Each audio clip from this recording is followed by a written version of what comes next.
dagaalkii socday 1977 ilaa 1978 ee dhex maray Soomaaliya iyo Itoobiya. madaxdaasi waxaa ka mid ahaa hogaamiyaha dalka Cuba ee la yiraahdo Fidel Castro iyo saraakiil isaguna ka tirsanaa dhinaca dalkii la oran jiray waagaasi midowga Soviyeeti.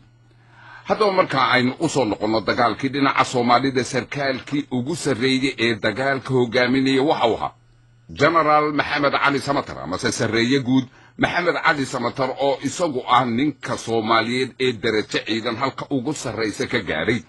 oo aan shaki ku jirin in badankiinu aad wada garanaysaan marka laga reebo intii garashadoodu ay indha dilaacsatay dhowr iyo 10 sanadood ee ugu dambeeyay. haddaba waxaa noo suurta gashay inaan waraysi la yeelno General Samatar oo haatan isagu ku nool waddanka Mareykanka oo aanu filanno in dad badan oo na dhageysta ay aad u dhageysanayaan oo ay ugu dhagtaagayaan waxa uu oran doono General Samatar sababtoo ah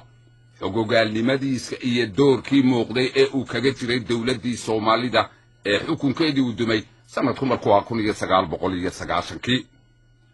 waxyaabaha aanu wax ka weydiinay waxa ka mid ahaa dagaalkii 1977 ama se dadku siday u dhigaan ba lagu soo gaabiyo dagaalkii 77. saaxiibkii Cabdilaahi Xaaji oo General Samatar waraysi dheer la soo yeeshay markii uu dagaalkaasi wax ka weydiiyay General Maxamed Cali Samatar waxa uu yidhi dhacda xusuus weyn ii leh waxa weeye dagaalkii 77 oo annaga iyo Itoobiya na dhex maray. dagaalkaas mid weyn buu ahaa taariikhda way xusaysaa kutub badan bay ku qoran yihiin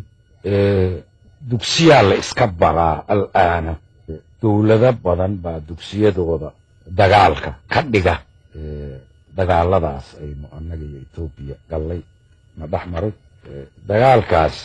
wuxuu ahaa dagaal si fiicanna aynu u qorsheynay si fiicanna aan u maamulnay anigana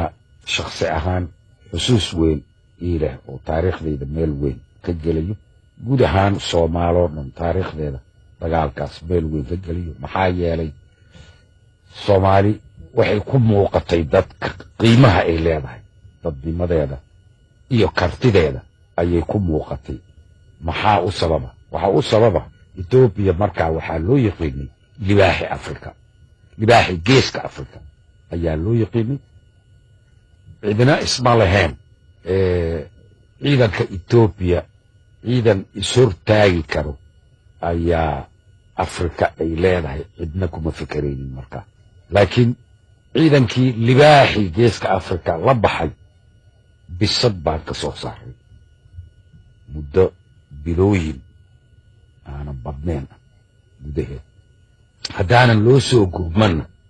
dibadda aan looga soo gurmanin oo dowlada waaweyn iyo ciidamo badan coalition ciidamo isbahaystay badan ayan u soo gurmanna